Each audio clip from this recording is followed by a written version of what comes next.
Sa sports, hindi lang lakas ang kailangan. Kailangan din ng tamang pag-iisip at tamang level ng kaba.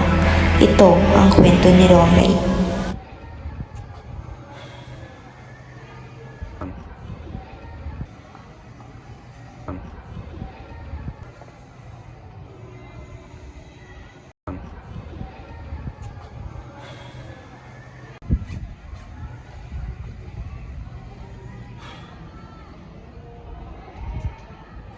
Malapit na ang tryout at kinakabahan si Romel.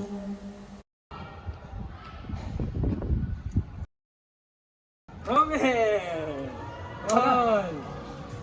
Tol, parang kinakabahan ka. Nag-defense ka ata. Tol?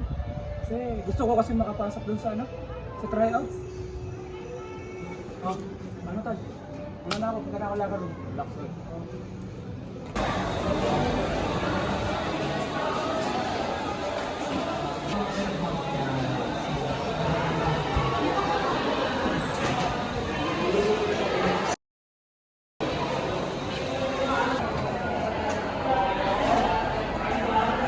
Mel, hoy, ano pala? Malapit na yung tryout mo, ha? Kaya mo yan. Oo, para naman sa scholarship Mel. May dalawang klase ng motivation. Una, extrinsic, tulad ng scholarship at reward. Pangalawa, intrinsic, ginagawa mo dahil mahal mong sports. Ako, kailangan mo to para sa sarili ko, pre.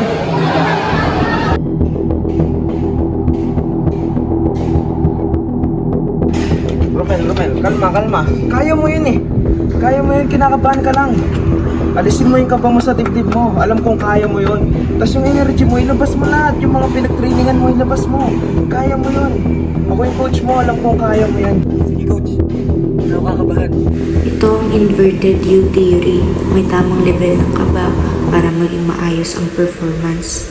Maraming salamat coach. Ako yung nangyayari sa tryout na to.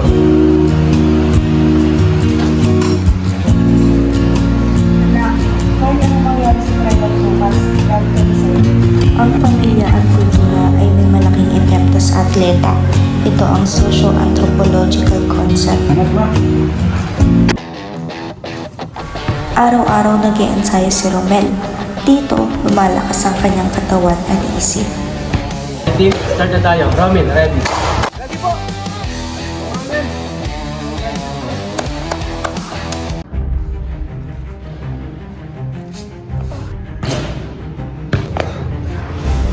Ba't ganun? Kinakabahan ako. Kalma, uminga ka lang. Kaya mo yan. Sige, coach.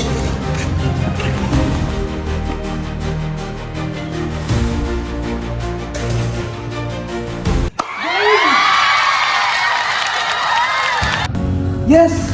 Ang sports ay hindi lang tungkol sa panalo. Ito ay tungkol sa motivation, tamang kaba at suporta ng mga taong nagmamahal sa iyo.